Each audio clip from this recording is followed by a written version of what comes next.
នេះឆៃមង្គលរៀបចំខ្លួនរួចឬនៅយើងត្រូវទៅលេងប្រាសាទអង្គរវត្តណារួចហើយបងខ្ញុំក៏រួចរាល់ដែរហើយយើងបានអីជីទៅបងយើងនឹងនាំពួកឯងជីចានម្ដងហ៎ជីចានឆ្មាហ្នឹងបងនឹងហើយយើងនាំពួកឯងជីចានហោះមើលប្រាសាទអង្គរវត្តពីខាងលើម្ដងតោះយើងទៅ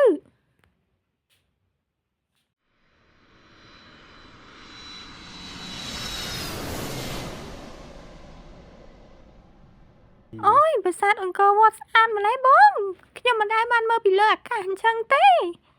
អូយនេះប្រាសាទអីគេក៏ស្អាតម្ល៉េះទេលោកអាយលោកអូយខ្ញុំពិតជាសប្បាយចិត្តខ្លាំងណាស់បងបានមកមើលប្រាសាទអង្គរវត្តនេះអរគុណបងខ្លាំងណាស់បងតាភីស្រឡាញ់បងខ្លាំងដល់ហើយអញ្ចឹងបានយើងនាំពួកឯងមកហ្នឹងណា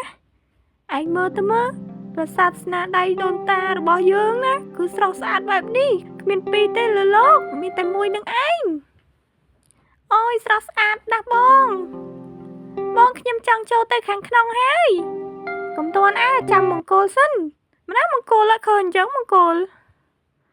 នោះមកហើយបងចុកស្រួលបួល